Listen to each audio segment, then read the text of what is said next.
안녕하세요. 소프리 짬뽕 알뜰 세트입니다. 4년 전에 보배드림에는 귀신인 줄 알고 놀랬다며 영상이 하나 올라오는데요. 알고 보니 남친이랑 싸우고 화가 난 여성이었다고 합니다. 마지막에 통통거리면서 뛰어가는 모습이 이상적이기도 한데요. 이렇게 미스테리한 사진이라며 인터넷에 올라오지만 알고 보면 허무한 경우들이 많은데, 버스 창밖에 여고생이라고 알려진 귀신은 버스 창문에 붙여놓은 교육회사 광고 모델이고, 우편함 속 여성은 전단지의 얼굴이며 지나가는 사람들을 무섭게 쳐다보는 강아지는 원래 그렇게 생겼다고 합니다. 공포의 베란다라며 올라온 사진을 잘 보면 흰 가운과 가발을 말리느라 널어놓은 것이라는데요. 이번엔 이렇게 뭔가 되게 찝찝하게 만드는 미스테리 사건들을 모아봤습니다. 그럼 한번 볼까요? 첫 번째는 룸겔 넓은 집 사건입니다. 2011년 9월 룸갤러리에는 며칠 전 이사 왔는데 혼자 살기 너무 넓어요 라는 글이 올라옵니다. 정말로 사진을 보면 방이 굉장히 넓어 보였는데요. 강남서 40분 거리 경기도인데 반지하이고 보증금 400에 월 30에 월세로 살고 있는데, 싱크대 딸린 거실에 화장실에 방 3개라며 본인은 그중 가장 큰 방을 쓰고 있고 거실과 방 2개가 놀고 있다는 내용이었습니다. 혼자서 말하면 목소리가 울릴 정도인데 집주인이 부담 갖지 말고 다 쓰라고 했다며 혼자 너무 넓은 집에 있으니 무섭다고도 하는데요.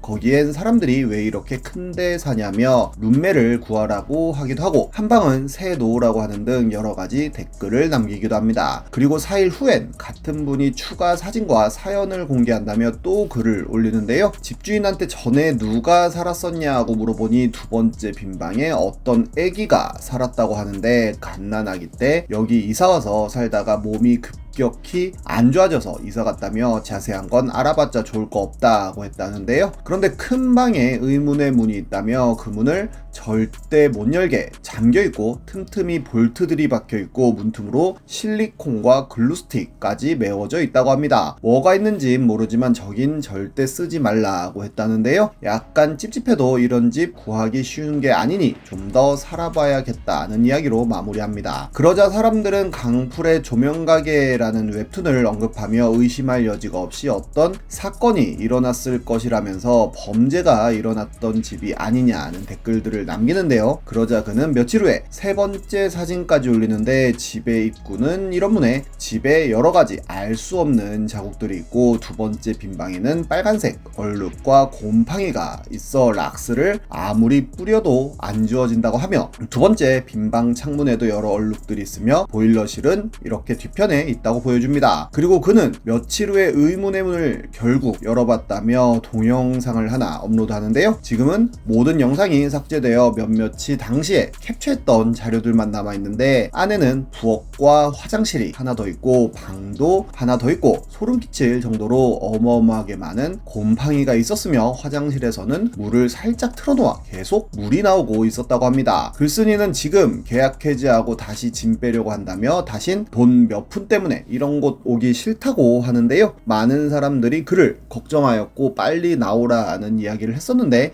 심지어 어떤 분은 방의 의문의 벽지에서 자유낙하 혈흔을 발견했다며 이렇게 동그라미 친 5곳은 곰팡이가 아니라 피라는 결론을 내렸다고 합니다. 그런데 글쓴이는 얼마 있지 않아 갑자기 이 방에 적응되었다며 그냥 그저 그런가 하고 살고 있다는 글을 올리더니, 본인의 카톡과 네이트온 아이디까지 노출을 하면서 연락을 주면 음악을 나눠드리겠다고도 하고, 여기에서 정모를 하자며 오시는 분들에겐 치매까지 쏜다는 이야기를 합니다. 그래도 사람들이 계속 무서워하자 그는 왜 여러분들이 이렇게 무서워하시는지 모르겠다는 글도 남기고, 여기서 이제 그만 끝낼게요 라는 글을 남기는데, 이것들 모두 자작이라며 이 방은 본인 혼자 쓰고 있고 2층에 가족들이 다 살고 있다는 내용이었습니다. 심지어 곰팡이 방은 리모델링 하기 전에 찍은 거고, 지금은 리모델링을 하여 다른 세입자까지 살고 있다고 하는데요. 이렇게 2층에 있다는 TV 사진 역시 인증한다며 올리면서 죄송하다며 마무리 짓습니다. 그렇게 그는 많은 욕을 먹고 주작으로 결론 내리나 싶었는데, 많은 사람들이 의심의 글을 올렸었는데요. 어떤 분은 그가 올린 사진들의 속성들을 하나하나 살펴보고는 곰팡이가 있는 벽지 사진이나 손전등을 가지고 문을 여는 사진, 새로 도배장판을 하는 사진들은 전부 2011년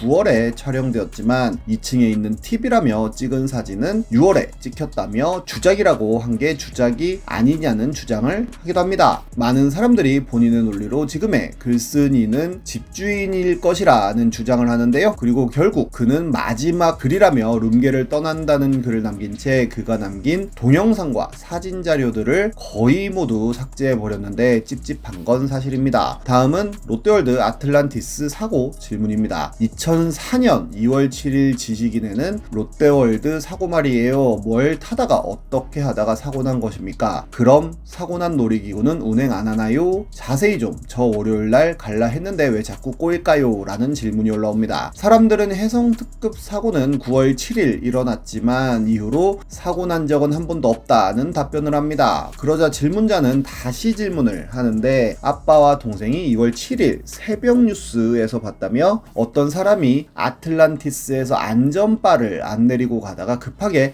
회전하는 구간에서 추락했다는 뉴스였다며 아빠한테 5번이나 물어봤는데도 맞다니까 왜 계속 물어보냐고 했다는 내용이었습니다. 본인은 아틀란티스 타고 싶어서 가는 건데 인터넷을 뒤져도 뉴스는 안 나오고 롯데월드 홈페이지에도 아틀란티스 사고에 대한 이야기는 없다는 이야기를 하는데요. 그러자 지금 아틀란티스는 동절기라서 운유를 한다며 롯데월드 소식에 안전바를 안 내리고 타서 추락했다는 소식은 없다는 답변들이 달립니다. 그렇게 그 질문은 잊혀졌는데 2년이 지난 2006년 3월 6일에 정말로 아틀란티스 사고가 일어나는데요. 심지어 실제 사고 역시도 안전바를 내리지 않고 타다가 급하게 회전하는 구간에서 추락했던 사고로 2년 전 질문과 놀라울 정도로 비슷했습니다. 게다가 2006년 3월 6일을 음력으로 전환하면 2월 7일이라 뭔가 더 소름 돋기도 한데요. 지식인은 한번 질문하면 수정할 수 없고 수정해도 그 기록이 남는데 수정 기록이 없으며 질문자가 네이버를 탈퇴까지 하여 영원히 질문자를 찾을 수 없다고도 하네요. 가장 유력한 설은 글쓴이가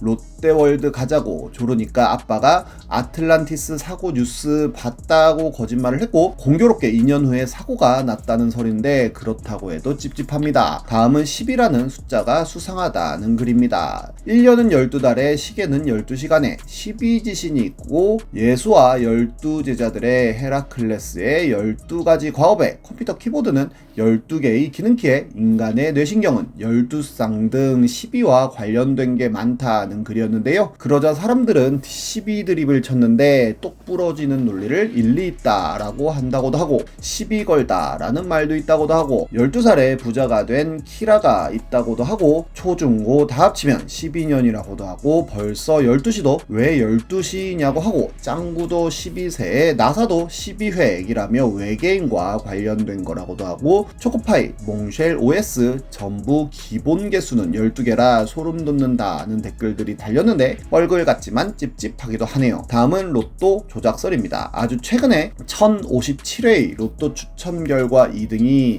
664명이 나왔는데 한 슈퍼에서만 103명이 나왔다는 뉴스가 나옵니다. 이에 대해 기재부에서는 우연의 일치라고만 대답하였는데요. 143회차 연금 복권의 1등 당첨자는 친정집에 갔다가 연금 복권을 사서 당첨이 되었는데 아내와 함께 당첨 번호를 확인했고 남편과 부둥켜 안고 기뻐했다는 자아분열형 후기를 남겨 주작 아니냐는 의심을 받기도 합니다. 로또 기계의 오류 역시 종종 나오기도 하였는데요. 837회의 추첨 같은 경우에는 25번 공이 아무런 이유 없이 혼자서 한 바퀴 돌기도 하였고 845회의 33번 공 역시도 미세하게 남아 움직였었습니다. 857회 같은 경우에는 5번째 공인 16번이 끝까지 내려가지 않고 멈춰버리기도 하는데요. 뭔가 자석 같은 느낌이네요. 실제 같은 기계를 사용하는 세르비아에서 27이 나왔는데 자막으로는 21이라고 떴고 21이 지워지지 않고 계속 나왔는데 그 다음 공으로 정말로 21이 떠서 조작 아니냐는 논란이 벌어지기도 했었습니다. 심지어 구매하자마자 당첨 여부를 즉시 알 수 있는 트리플럭은 2022년 12월 19일부터